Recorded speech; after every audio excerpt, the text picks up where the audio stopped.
All right, let's go ahead and jump in. My name's Landon Funsten. I am with the Ekos team. I've been here for about 18 months as a director of strategic partnerships. We've got a great group of panelists here with us today, and they will be the stars of the show, not me, I can assure you. We've got Kristen Cagney joining from Summit Seltzer. She was the founder there. They actually opened during COVID in 2020, so I'm sure she has some good insight to share there and plenty of war stories. Brian Hink is the director of innovation at Cape May Brewing Company in New Jersey. And Reed Randolph, winning the best title challenge of anybody here, is the beer traffic controller at Ellicottville Brewing in New York. So thrilled to have all of them with us today. And I'm actually going to stop sharing my screen so that you can see our faces. I guess just going down the line, Kristen, would you mind starting by introducing yourself and telling a little bit of the Summit story? Yeah, no, thank you, Landon. My name is Kristen Cagney. I am the owner and founder of Summit Seltzer. I'm actually right down the street from the Ekos group here in Charlotte, North Carolina. We are, as you said, a COVID baby, so we opened up September of 2020. We're the first seltzery on the East Coast, so we are essentially like a brewery, but we focus on just specifically hard seltzer. We actually do not brew any beer, but it's been a really challenging, but overall just probably one of the best years of my entire life. I came from a corporate finance background, but I homebrewed and worked for breweries pretty much any gap I had in any of my professional career. And I fell in love with just the industry, the camaraderie of, kind of the brewery world. And we just have so many amazing breweries here in Charlotte that, it's hard to compete. So we're kind of thinking of what's an innovative new concept versus a brewery that still holds true to the heart of, the beer culture. And so we opened up a seltzery. Awesome. Thanks, Kristen. And Brian, would you like to introduce yourself? Hey guys, I'm Brian. I've been with Cape May for about 8 years now. We're just hitting our 10th anniversary. So when I started, we were a teensy tiny little brewery. We're doing like 1,000 barrels a year. This year we are on pace we're pushing to do about 50,000 barrels. So we're far and away the largest craft brewery in the state of New Jersey. And so I've seen quite a bit of growth. I filled basically every role in the production team. My current title is I'm not actually currently the director of innovation. We changed that title a little bit ago to production planning, just kind of refocus some stuff because we're always wearing different hats and always taking on new roles and everything, constantly changing, constantly evolving. So seltzers are fun, definitely different, very different than the beer approach. We've been playing with them for probably about 2 years now. And so it's definitely been an interesting way to see this, what started as a little flash in the pan fad grow into a full-on market disruptor. And there's just so many different things you can do with them. So it's fun. I'm a creative person by design. And so I do all of our like new beers and all of our tasting room only stuff. And so seltzers are always fun because just a different like sandbox to play and different set of different palette to paint with. And so it's just kind of a fun world to be in. Yeah, awesome. Brian, thank you. And lastly, Reed is with Ellicottville Brewing in New York. And Ellicottville, I think, counter to many of our customers. You all have been open since 1995, correct, Reed? Yes, mostly as a brew pub, though. Yeah, so we've got a good diverse range of ages here for the business, that is. Yeah. 25 years, gone more into production in the last 7 or 8 years. I'm the production manager, so I help like the nexus between the sales and production and the head brewer and the packaging lead. And it's pretty much my role here. I've been in the industry, been at Ellicottville for like 2 years now and been in the industry for about 10 years now. Awesome. Thanks, Reed. So Kristen, starting with you. You've been making seltzer now just with Summit since last year. You talked a little bit about wanting to create something different within the scope of the Charlotte beer scene. What ultimately landed you on seltzer, and what have you learned going into that process? Yeah, so I worked at a lot of the breweries, well, a couple of the breweries here in Charlotte. And really one of the questions that we got, and I was running a lot of the marketing behind the scenes departments as well as just bartending. And, you know, it was kind of really, really insightful being on the front lines of everything, really getting that consumer feedback, or well, consumers just in general, the first question, they walk into a brewery, so many of them were, what do you have that's not beer? What do you have that's gluten-free? What do you have that's, you know, low carb? What do you have that's low calorie? You know, that was just a, you know, a resounding question that everyone kept asking. And so that along with the trend of seltzer, you know, I was watching the White Claw sales. I was actually in my MBA at the time, and we did a market research and analytics class specifically focused on seltzer trends and seltzer sentiments, brewery sentiments, and really focused it on the seltzer. And so we got a really good kind of array of data that really showed that seltzer was kind of the future. This was back in 2018, and you know, it was really, you know, gluten-free, low carb. It was, you know, didn't get you bloated. It, you know, you could have 2 7.5 seltzers and still keep going. Where, you know, big IPA, you know, will, you know, you kind of want to just take a nap after. And so it's really, you know, kind of a lot of things that I didn't think that, you know, being fit, feeling good, and feeling, you know, healthier, kind of a less guilty form of beverage or drinking. I didn't see that trend going anywhere. You know, I didn't think it was a fad, even though so many people love to say it was. But I compared it to cider at the time, and there was in the state of North Carolina, well, I should say, in the United States, the cider industry was at about 400 million in 2018, and cider was already at 500 million. And there were 19 cideries in North Carolina alone at that time. And there's no such thing as a seltzer in the nation. So I kind of found, you know, this niche of, all right, or well, I guess I should say a gap in the market where I really thought that the craft aspect of things wasn't going anywhere. People love the camaraderie, the community aspect. And, you know, you don't feel like you have to be any type of way to go into a brewery. You know, you can be wearing sweatpants, you could be wearing heels, and you still will get the same amount of service, and, you know, people will treat you exactly the same, and it's a beautiful thing. And so that's why I think that, you know, taking it into the seltzer world, you know, was just a no-brainer for me, for that. And I had a couple people, so when we started, one of my friends was home brewing seltzer, and it was pretty decent, but I mean, no one was brewing seltzer other than the big guys, you know, Mark Anthony and Sam Adams with Truly and White Claw. You couldn't really go to your neighborhood brewery and be like, hey, can you consult me on how to brew seltzer? So we just did a ton of R&D, just in home brewing. And then luckily, some of my friends in the industry were allowing us to, you know, kind of make seltzer on their tanks when they weren't being used. And so it was just a lot of R&D, but, you know, it was definitely kind of the leap from beer into seltzer, came from kind of just a combination of a lot of those things. That's really interesting. And Brian and Reed, your stories will almost inherently differ by nature of the fact that Cape May and Ellicottville had such well-established beer brands that it wasn't well, this is a crowded market that we're trying to enter in craft beer. It's either got to be something else or we don't enter at all. You were already there. You're already dominant players. So what made you decide to get into seltzer, and when did you ultimately pull the trigger to start producing seltzer? So at Cape May, I mean, we're it's definitely a resort area. Cape May County, we're the very bottom of New Jersey, very the shore. So a whole bunch of beach communities around us here. So one of our sayings this summer is what vacation tastes like. And so we're always very much like summer mindset, very, you know, beachy, active lifestyle, at the beach, the pool, and your boat. And so we've definitely made a name for ourselves doing a lot of fruit beers. And so we've have a couple fruit beers that have just really taken off for us. Crushing It specifically is one. It's an orange IPA that just really is way more it's oversimplified by saying that, but it's a pretty unique, more cocktail inspired beer than anything.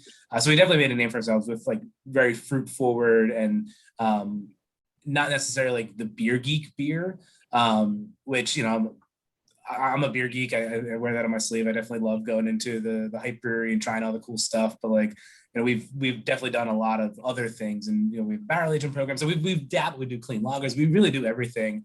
And being that in this area, we have so many people that are on vacation that they come in for the first time ever at a brewery, or they only have ever been to wineries, or they come in and like, what's beer? I'm just here on vacation looking for something to do. So we had similar to you know, what Kristen was saying, like people coming in and asking the questions of like, what do you have that's not beer? What do you have that's gluten free or low cal, low carb? Same deal. We have people that come in our tasting room.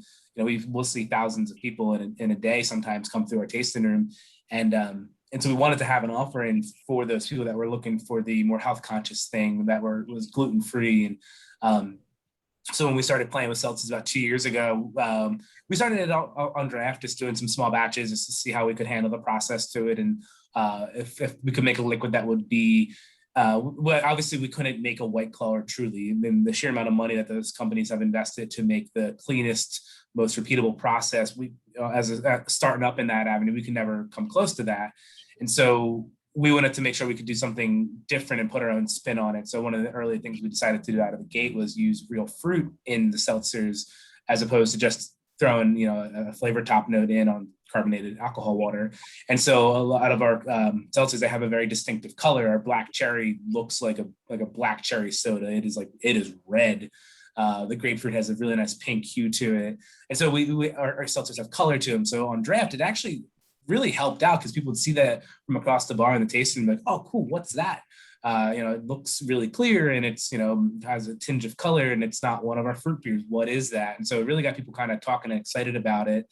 And then after a year kind of fine tuning that, we did some small batch canning of it last summer. And then it's going out full wholesale distro this year in variety packs because we knew that we had a product on our hands that we wanted to kind of push forward and see. And there was a lot of excitement. Our sales team loves it and they're really pushing it hard. So we just kind of kept scaling it up as we went through it. And yeah, it's fun. And we've done a bunch of like small one-off like flavors in our tasting room. We did one that was like a winter, like a mulled wine inspired one we came out with right before the holidays. And that was really fun. And you know, I encourage people to warm it up in a crock pot and it actually tasted like a mulled wine, which was awesome because we can't do wine. You know, we brew beer here. And so the seltzers are fun because it just gives us a different, you know, like I said, a different like sandbox to play in, a different palette to paint with. So. And Reed, what about you all? When did you all get started and what drove that decision? So two things drove the decision. Beginning of 2020, we had purchased, a brand had gone out of business in New York State called Empire. And it had a lot of followers and it was good beer. And so we acquired that brand and then the pandemic pretty much hit and we couldn't go out and like sample that brand and, or our new beers for that brand.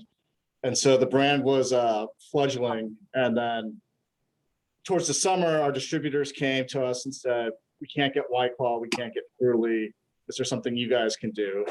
And we looked into it. We researched how to make the beer or how to make the seltzer and did all the flavor tests and everything. And so we came out with the Empire brand for New York State so we could, you know, help that brand along and bring some more attention to it and expand closer to New York City and whatnot. We felt that would have a good, it would resonate well with our customer base. So that's a good segue.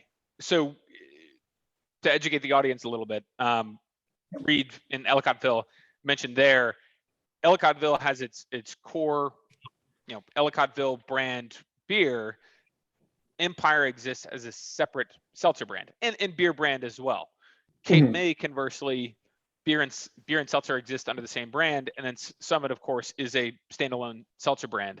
So for Reed and Brian specifically, what drove those branding decisions in terms of keeping everything under the same umbrella versus creating two side-by-side brands?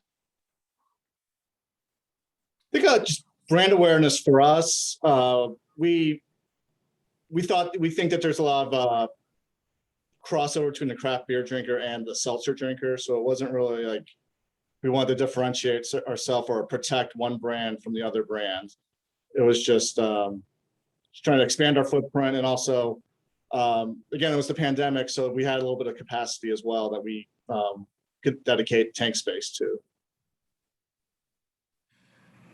For us, it was, we really kind of thought about it. And like I said, we were never like the, hypiest, holier than thou, cool kid club. And, I love all those breweries, but like, that was never a worry of us that our fans are going to be like, oh my God, seltzer, like, that's not true. Like, that's not true to brand for you guys. It was very much on brand out of the gate for us. We have a beer called Tan Limes, and on the logo, it's a little lime that has like the bikini tan limes on it. And it's a Mexican lager with sea salt and lime. Like it's a beach beer. Like we have a beer called The Bog, and it's a pink cranberry shandy. It's got a mermaid on the can. So like coming out with a seltzer really just kind of fell in line for us. And we had a lot of positive brand equity with that whole vacation mindset, with that whole like shore town feel. And that way, even like in the middle of the winter when it's, not necessarily summer season or not necessarily beach season, it kind of has that nice nostalgia or beach mindset, or it gets you into that summer mood. And so we had a lot of positive brand equity in the Cape May brand, and it just made sense to let that kind of fold into the seltzer products as well. So what have you all seen, brand differentiation aside, have you all noticed any material difference in marketing seltzer? And Kristen, especially for you, obviously your business is exclusively seltzer. Was there anything that surprised you about brand strategy, marketing strategy, sales strategy, and what trends do you feel like have emerged in engaging with your consumer audience?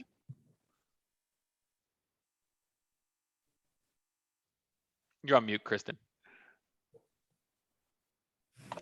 Thank you.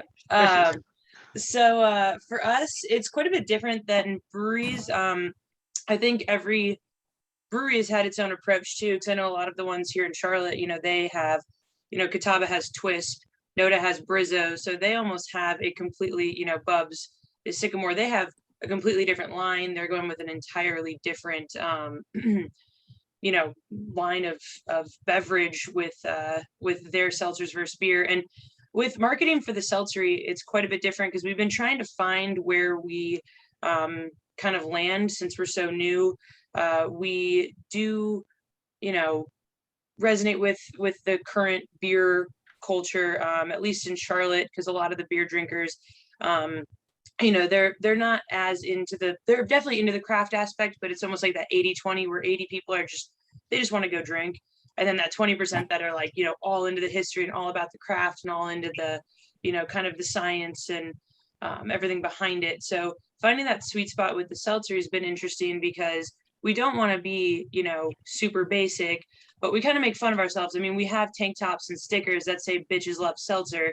And so we definitely like make fun of it being a basic drink, but it's so much more than that, so it's really, we really want to focus on all inclusive, and so our brand, I mean, literally last Thursday, I poured for an event at a gun range and in down the street. And so we did a big event at this gun range, and, it was a very unique, different kind of niche group of people. And then I came back and we hosted a drag show for RuPaul's Drag Race.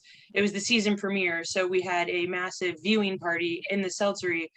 So, I mean, we literally are all over the board with who our consumers can be, and so we try to just be very, very inclusive.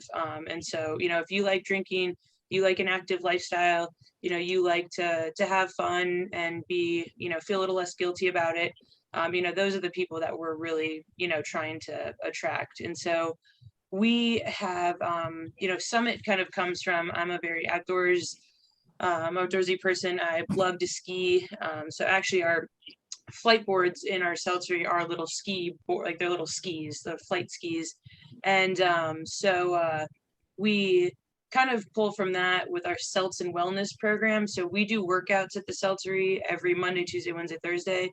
And we have a yoga, we have a tone and tap, like full body. So we, are doing a cornhole tournament this weekend. We kind of just hit really all angles in terms of who we market to and, what we're all about. The trends we have found, we were pretty lucky. We have almost 7,000 followers on Instagram, and we're not even a year old. And so, off the bat, people definitely are curious to what a seltzer is. And also, we're allowed to not get away with a little bit more, but, kind of like what Brian was saying, I love that brewery has kind of the ability to, have, fruit beers and, get into seltzers and really have a portfolio of a lot of different beers, because there's some places here that, like OMB, which is a just traditional German style beer. They will only use the traditional 4 ingredients to make their beer. And that was one of the kegs that I delivered this morning was to OMB. So, a lot of the breweries, don't necessarily, they're not even interested in going into any other, routes or realms of beverage. I mean, even like an IPA, they would never do. And so we, are kind of lucky with the seltzer and being kind of the first of its kind, because we're kind of just paving our own way and kind of seeing what works. And, honestly, as of right now, just marketing to anyone who just wants to have a good time, who's, a decent person and, wants to have fun and drink. That's awesome. Kristen, thank you. So pulling back from kind of brand and marketing strategy a little bit and looking at overall sales analysis, what have you all seen, and this is for any of you, so feel free to jump in. What have you seen in terms of who's buying it? How are your customers engaging with your brand? What products specifically within seltzer have been most popular? For us, we've definitely seen a lot of interest in the wholesale market in our same stores that we already are with our flagship IPA and our flagship double IPA. Like we decided to, all of our wholesale seltzer we have in variety packs. So it's 4 flavors out in the variety pack. And we see like floor stacks of it. We see big old end caps, and it's great. People are gobbling them up, and we're really seeing a lot of traction. And then in the tasting room, we decided to make the decision to have them not be in variety packs, that we sell the individual flavors on their own. And so that's kind of been a fun way to see like which flavors are resonating the most and which are the more popular ones. And so it's really a lot of the same buyers, people that are coming in and buying our limited crazy one-off beers that are, the orange milkshake IPA we did the other day, like a few weeks back, or nice, very delicate dry hopped Italian Pilsner. Like those same consumers are also grabbing the seltzers, and the versatility of the seltzers has been a lot of fun. Last week we didn't call it a seltzer because it was a root beer that we added our seltzer base to, essentially, and it was root beer float inspired, so there's a bunch of lactose and really kind of blasphemous for like all the traditional seltzers that are out there. And it was like people gobbled it up. It sold 300 cases of it in a weekend. I think 3 days it took to sell out. And so like those people that bought that were also buying the regular, like the more traditional seltzers we do, the mango, the black cherry, the grapefruit and watermelon. And so I think the days of like the seltzer drinker being somebody who is like just a seltzer drinker, they're only drinking the White Claw, I think those days are definitely over. And the craft beer purist, the one who I'm only drinking, this IPA or this lager, this barrel aged stout, like they're coming on board in droves. And I think you're seeing it more and more with, especially the Don't Drink Beer podcast just did the seltzer smoothie battle thing where they had like ranked like a bunch of them. It's like, yeah, nobody cares anymore. It's just fun. Like what at first was like, no, I'm never doing seltzers. Like it's fun. It's just a fun thing to have, enjoy, and don't take yourself too seriously and just enjoy what it is. And that's all I got. Yeah, we our customer base from the youngest guy, college bros to women in their 40s and 50s and 60s. And like Brian was saying, like the beer purists, I probably was in that boat, but as a somebody who's a geriatric millennial, like I enjoy drinking seltzer now, and to keep the weight down and whatnot. So everybody likes it, and the more we have a second location and on a dock essentially on Lake Chautauqua, and people will come up and they want the seltzer. It's a summer day. They want to come in. They'll ask for a certain flavor, but if we don't have it, then they'll go on to the next one. They're just happy to drink it and relax. So yeah, it's pretty much for everybody in my opinion. Yeah, that's interesting. Even with the diverse set of consumers, it sounds like there is a consistent theme, not an exclusive theme, but a consistent theme across all three of you, that there is a lifestyle association with seltzer, that there's a health and wellness association with seltzer, which I think is interesting for those that are out in the audience. One more thing I want to talk about in the sales channel before moving into production, because I think Brian had some interesting points on the production side. Anything specifically to call out related to packaging strategy and whether you're the actual presentation of the product that you're bringing to market differs from either what you originally expected or from your beer brands? I actually wanted to ask Brian. Brian, do you guys do 4 like 16-ounce cans, or do you do like a 12-ounce 12-pack? Our the core seltzers, as we refer to it, the more traditional, the black cherry, mango, grapefruit, and then watermelon. Those are 4 different flavors. Those are in 12-ounce cans. And so in the tasting room, those are 6 packs of 12-ounce. And then out in the wholesale, they are mixed variety pack, 3 of each flavor in the 12-ounce. Just the regular, not the slim cans. We talked about slim cans early on, and then we have a 100 can a minute rotary filler, and the changeover parts to go to slim can was astronomical. And we just didn't want to deal with the supply chain issues of the slim cans and all the changeover parts. And ultimately it was, okay, if we start down that avenue, like we have to keep going down it. And so it made no sense for us to go slim cans. So we're 12. And then we do the specialty ones in the tasting room. We will put them in the 16-ounce cans. We went slim cans, and that was then we ran into the supply chain issues. We did the slim cans, and then we did a 12-pack variety, which on the production side, we kind of wanted the packaging to be not that completely white sort of packaging you see with Truly and White Claw, and the sales team was like, no, it needs to be white, and with that majority white 12-pack. And then you go into your local grocery store, and it's just that wall of white, and it's hard to differentiate yourself. So definitely say you have to have don't have to, but I would suggest having a unique design or a color to that, to your variety pack. And I would also say, don't go with a variety pack, go with a 6-pack. Be confident in what you're making, and that the customer is going to want to buy that. So. Before we do a 19.2 ounce can as well. So we're just trying to go for a C-store crowd, and it's slowly taking off for us, but it's yeah. Do you guys sell your cans then to like bars and restaurants, and do they sell them in the 12-ounce cans or do you just strictly wholesale it to like groceries? And It's mostly to off-premise accounts. Okay. I'd like to get them into more on-premise. New York is still opening up, so that's a slow process. Yeah, we what Reed was saying about the color, that was something we chose to do with the liquid. Like I was saying, we had real fruit juice to it, and so it has a lot of color, a lot of bright color, and so we wanted to reflect that with the packaging. So our variety pack is very bright, very colorful, and it definitely stands out. It definitely pops. I don't know if that was an intentional thing on our design team or not.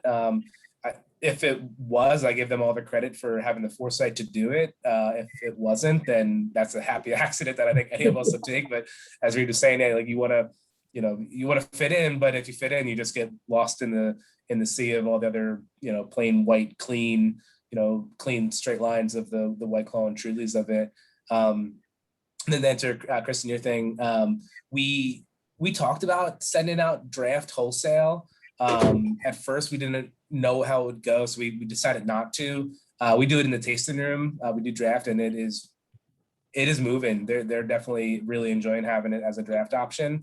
I wouldn't be surprised if for next year we do discuss again sending it out wholesale draft, but yeah, it's right now we just send it out wholesale in the cans in the variety pack, and I'm sure some of them are getting, some on-premise accounts are getting that and pouring it, but I'm not sure specifically.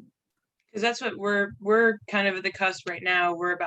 We just got 2 new 30 barrels in, so we just actually tripled our production capacity, and we're really going to be pushing our distribution, and we do have a lot of on-premise accounts, but right now in-house we just have 4 packs, just 16 ounce, just kind of traditional beer, 4 packs, 16 ounce. And so those, we have a few on-premise accounts, but we haven't pushed cans yet. We've just been really pushing kegs, but it's just really interesting to hear too, because we haven't decided whether to make the switch to 12 ounce,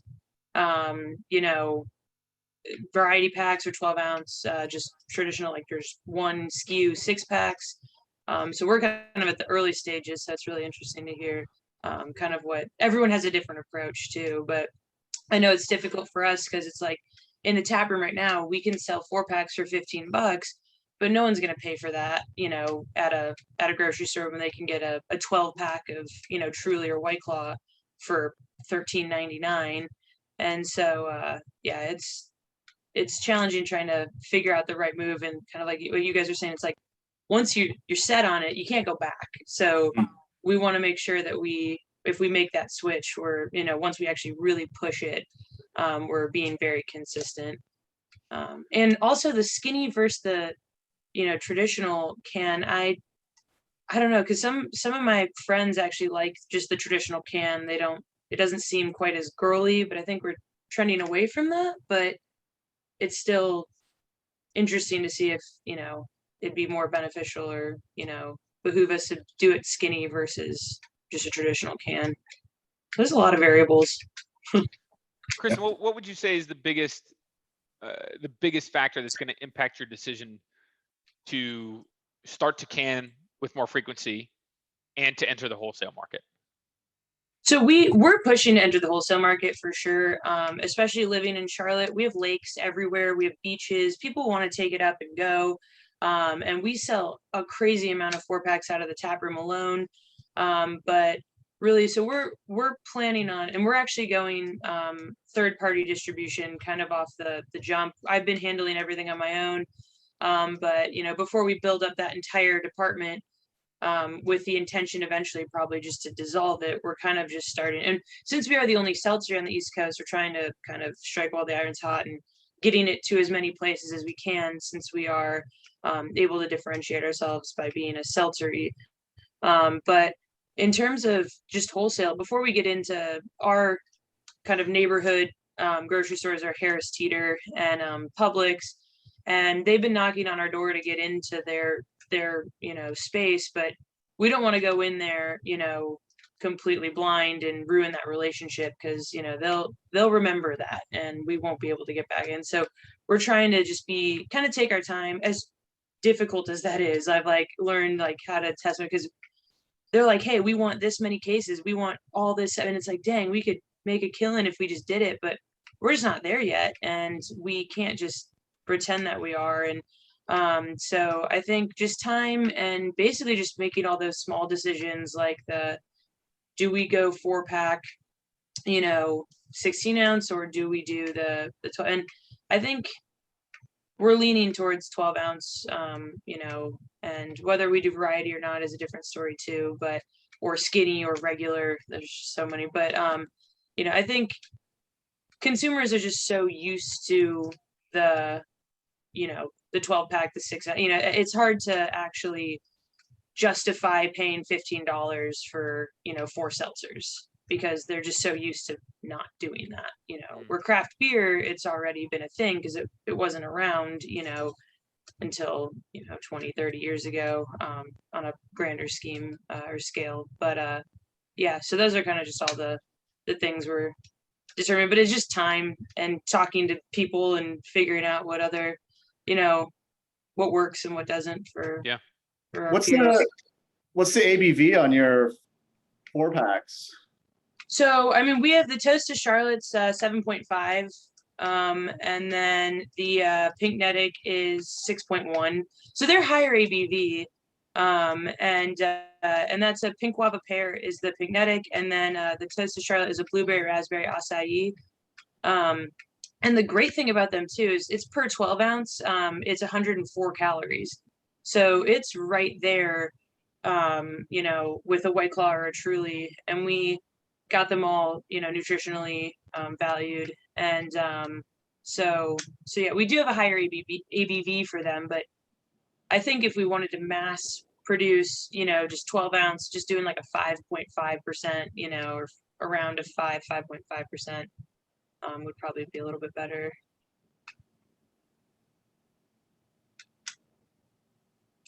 That was great. This is super engaging. So thanks to all three of you for engaging so thoroughly here.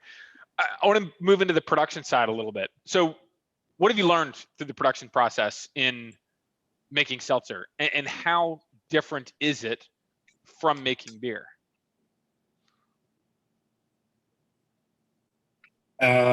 It's very similar. There's a lot of carryover, a lot of the same equipment we're using, and a lot of the same like tanks and handling and processing, but it is definitely has its own unique set of challenges to it.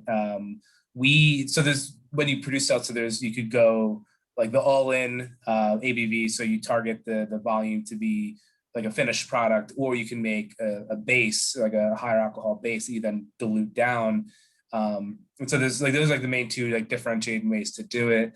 And so we went for the higher ABV base that we then will blend away with dehydrated water and produce it that way. So the way that we do it does require a little bit more tanks that we have to go in and out of to blend the base and the water to get dilute to the ABV and to then add the flavors. And then we have to centrifuge and filter on the way. So it's just a little bit more handling on our end from the production side, which isn't hard. It isn't more complicated or anything. It just requires a little bit more planning to undertake on that. So, but as far as like, we're still producing alcohol-based products. We're still, sanitizing tanks and using the hot side and using chemicals, and it's all relatively the same. It's kind of just how you approach it is where it differentiates. When you use, because we've done both too, do you just re-ferment with the fruit? Like, do you just brew a base of, the higher ABV and then cut it and then add the fruit, or do you add the fruit in the beginning? We add the fruit on the back end, so there is a little bit of sugar in ours. Ours isn't it's around 100 calories, and but it has like I think 3 grams of carbs on average. Each one's a little bit different because we do have the fruit is blended back in, and then we run it through the sterile filters to strip any, make sure that it's no yeast or anything. Make sure they're not blowing up out in the trade, because that is a big no-no. So yeah, we don't ferment out the fruit. We talked about that, and we were worried that we would start like getting into wine territory, and every state obviously is very different in the licensing and all that. And in New Jersey, very firmly falls under the beer licensing. But like, with the fermented fruit, like if we made like a wine, essentially like a fruit wine that we blended in, is that like, we didn't want to mess around with any of that stuff. So it's like, we'll just keep it simple, we'll make the base, we'll dilute to target ABV, blend all the flavors and everything together, and kind of go from there. Yeah, because we're just like a mom and pop shop, so we're not the centrifuge level quite yet. So we can't filter out a lot of that stuff. But one day hopefully we'll be able to afford some of that equipment. And Reed, what about you on the production side? What is Yeah, it ours jumped out to you? Ours is the same process as Brian's doing at Cape May. Yeah. Just brew a big base batch, dilute it to what we need it to be, add our flavorings. So it's the brewing process is relatively quick compared to beer. It's the having all the tanks ready to go on on the back end for your 4 different flavors. So that's the only thing. And then, packaging as well, making sure you have your bright tank space as well. So there's the logistics part is, tricky part on the back end. Do you guys use fruit purees, or do you guys use like a natural flavoring? We use a natural flavoring, yes.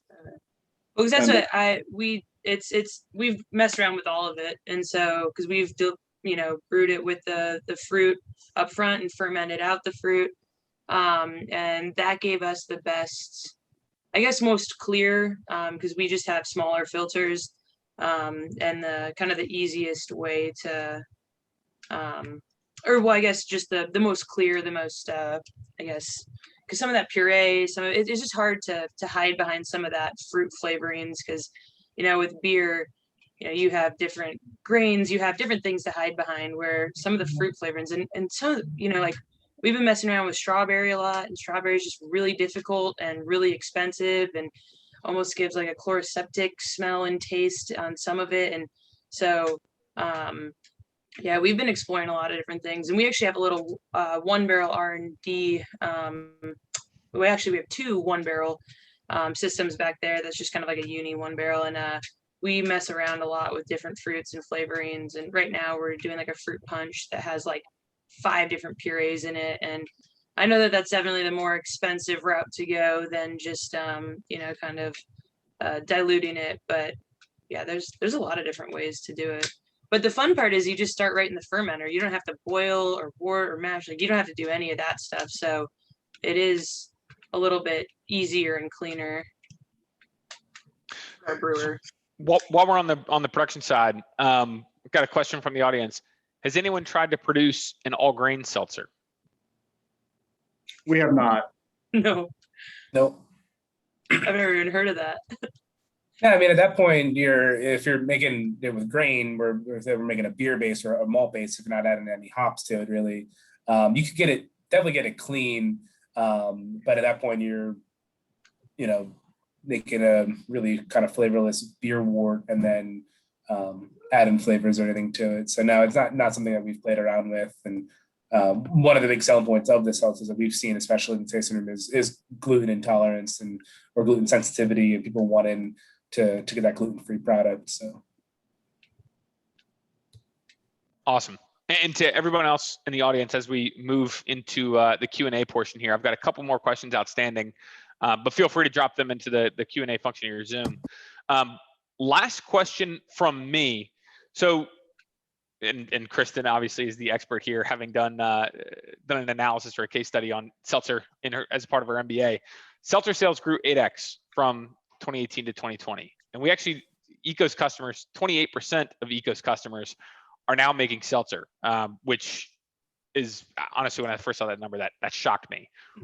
What's your collective outlook on craft seltzer? Does it continue to grow? Is there a plateau upcoming, or do we have a lot of runway left? Or is there maybe some other new alternative craft product that might take its place? I mean, everyone's guess is as good as mine, because it is very, very difficult to, see trends. A lot of NA trends end up, kind of transcending and giving, a good forecast of what the alcohol and beverage industry kind of moves forward with. But, I would say from what, I've read and, seen kind of just from the data that I've observed, is basically it's been hard because 2020 was just such an off year that you really can't, it's just almost like a throwaway year. I mean, it definitely, seltzer trended high, and it seems like it's peaking, like 10 share of beer in the summer, and then kind of trickling down more to like 5 or maybe like 6, 7 share of beer in the colder months. I see it kind of potentially settling around that 10% of beer. So I don't think that it's gonna just ever be near as popular as beer or anything, but I think that it's gonna hold its category pretty strong for a very, very long time, because again, just the the lifestyle aspect, it tastes really good. I mean, half the people that come in here literally are like, is there alcohol in this? Because this is like dangerously good. You don't get bad hangovers. You know, it's just, it fits with a different lifestyle. And I see a lot of trends too with the millennials, Gen Z, shifting away from drinking in general. So that's a big thing. And so, you know, this whole health and wellness kind of craze, I don't see that going anywhere anytime soon. So I think since seltzer fits with that category pretty tightly, I think it's going to do just fine. But in terms of trending even higher than it already is, I mean, it's already exploded. So it's definitely, I don't see it growing at the same level, but I think it's here to stay for sure. Yeah, I think following just the overall beer world as well, it's gonna take a similar track where like, okay, the Truly and the White Claws and the Bud and the Corona, they're the big guys, and they're still gonna hold the main share of the market share. And so as Chris said, like the overall beer share at 10% probably gonna be where it plateaus. I mean, maybe it ticks up a little bit more, keeps going that way. I don't think it's gonna go away at all though, because it's such a diverse style of beers that we can make with it. You can go smoothie seltzer where it's like, you know, throw a crap ton of fruit purees in there and add the base to it, and you know, make it 11%, 12%, whatever you want to make it. And you know, that's a completely different drinker than the 5% 100 calorie 1 gram of carb. You can add it to, like I said, we did a root beer float inspired. We didn't call it a seltzer, but it, for all intents and purposes, was a seltzer. Like, and that's going to be a different drinker. And so, as us being craft brewers, we're just creative, and you know, we have an itch, we got to scratch it, and oh, what if we did this and come up with something cool and different? And I think we're just going to keep doing that. And in 5 years from now, you're going to look back and be like, why did we ever think it was going to be done with just like, you know, clear water white with some flavor in it? Like, you know, we like flavor. We don't live in a black and white world. We live in a color world, and there's just so much out there, so many flavors and so many like different textural things you can get on the product. You can get, I don't know, it's fun. You can, I don't the limitation is going to end when our imagination runs out, and I don't see that happen anytime soon. Yeah, it's if it does plateau at this level, I think it's worth it to get into it. I mean, there is all the flavor combinations that you can make, and it's not like Mike's Hard Lemonade or Smirnoff Ice 10 years ago, where it's just like a college, young 20s crowd. It's from 21 to 71. People are drinking it, both all genders. And so it's just it's ubiquitous, I would say. And to Brian's point, you just create all these different flavors, and I think the market's gonna mature, and so people will be looking for more higher concept flavors, just like in the craft beer industry, where people want hoppier beers or their pastry beers, and so seltzers is just another avenue that can be delivered. Yeah, that's interesting insight, because I think, you know, if it does prove to continue to grow like craft beer has grown, as it becomes more popular, you'll start to see more flavor profile commitment and preference, where people say, oh, I only drink X and Y kind of seltzer. Whereas now it's new enough that people are really exploring across flavor profiles. So yeah, it'll be interesting to see as the experts, you all. Truly, fun fact, Truly, White Claw, and I think it's Bud Light Seltzer, those three hold 83% of the market of all of seltzers. So people are still only used to those types of seltzers. I think that as all the other craft seltzers, you know, start being more unique, it'll just blow up from there, the craft side of it, because people will start to, because right now that's all that they're used to. So they don't have opinions. They're just like, oh, give me a White Claw, you know. Once they have, you know, options that are much different, they're going to start being hopefully not as hardcore as some of the beer snobs, but we'll get some seltzer snobs for sure eventually. All right, so I want to move in. We've got 9 minutes left. I want to move into some questions. First, we have a lot of divided opinions on our team about whether to move into seltzer. Did any of you have opposition internally about moving to seltzer? What happened and how did you resolve it? No, I mean, it was one of those, it was definitely, it was a hole in our portfolio as it was starting to grow 2 years ago. And it was something we felt wasn't going to stop. And it was kind of made sense. I know when we were first taking it out wholesale, there was a little bit of hesitation and we didn't know how much it would sell. And so we didn't want to overcommit to anything. And within like, I think 2 weeks of first releasing it, I think we doubled what sales, like our initial sales order was for it. For the whole year. And so yeah, other than like knowing how much to do or what varieties or what packaging format, no, there's really no reason not to do it. Yeah, our production team was reluctant, but especially the taste testing of other brands, like that tasting session could be on the rough side. But and also at the time it was like, oh, I have to go out to the store and buy all these Bud Lights and Trulies and everything. But once they developed the flavors, and we sold on flavors, our first 4 flavors, they were okay with it. And then they started thinking more flavors, and they're just waiting for inventory to empty out before they could like bring in their next set of flavors. So it did pique the brain eventually of the production side. And I will say obviously we didn't have that debate, but I will say that breweries are kind of our on-premise bread and butter.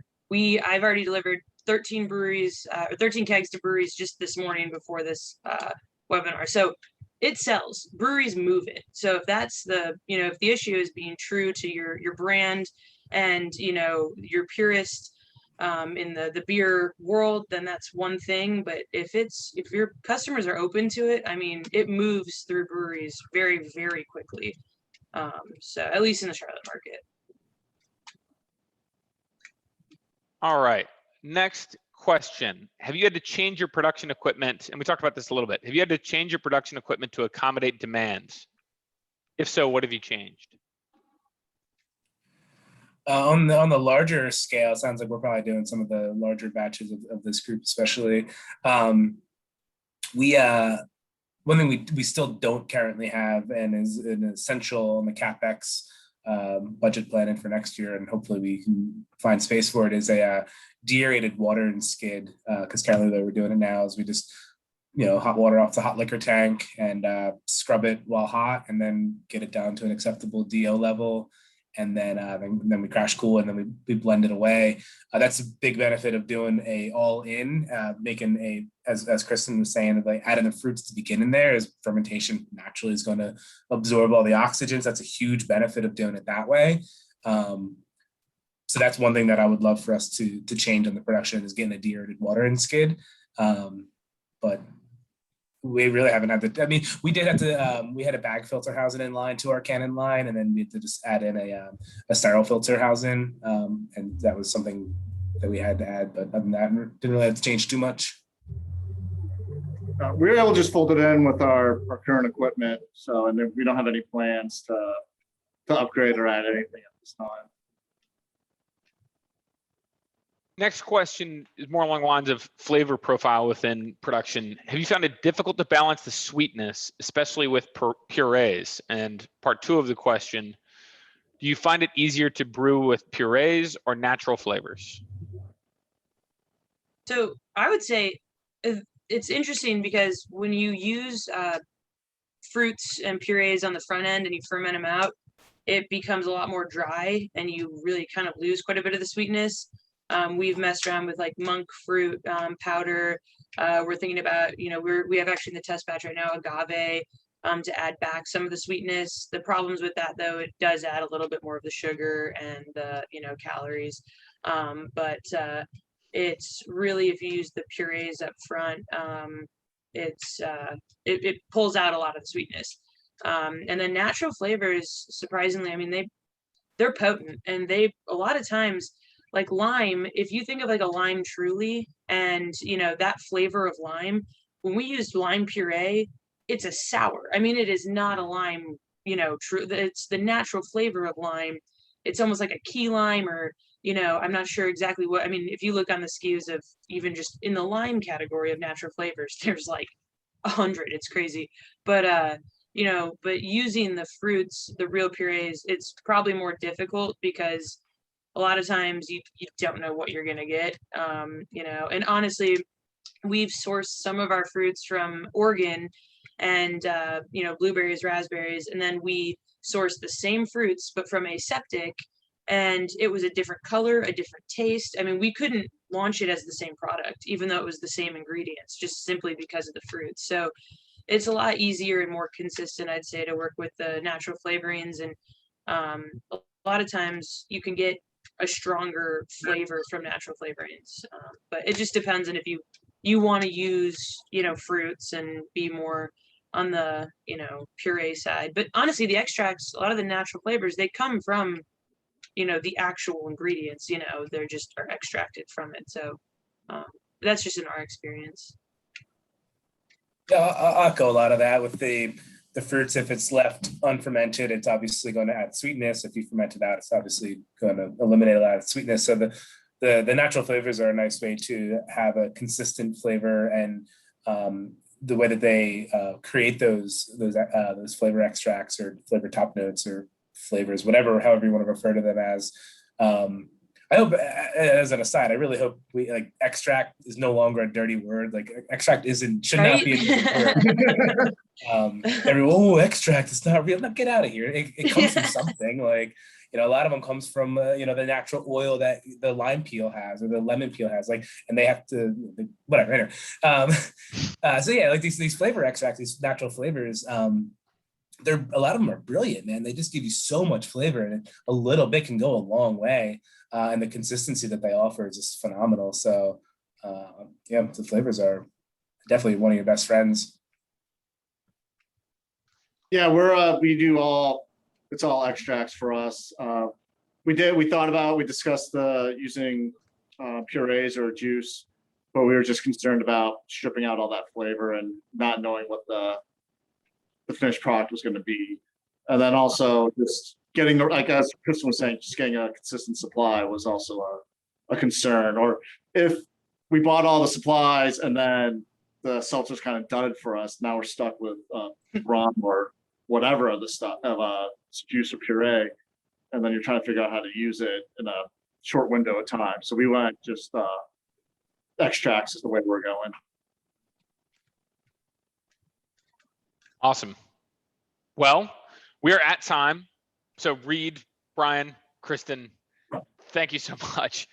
That was an awesome session. I really enjoyed it. I hope you all enjoyed it. And to everyone still out in the audience, I hope you learned something because this was really, really, really high quality information today. So to everyone that joined us today, I know your schedules are busy. Thank you for taking the time out to spend your afternoon with us. And if there's anything else that we can do for you, reach out to anyone on the Ekos team, and we'll do our best to help. So thank you, everybody. Thank you, guys. Thank you, Landon. Thank you. Thanks, everybody.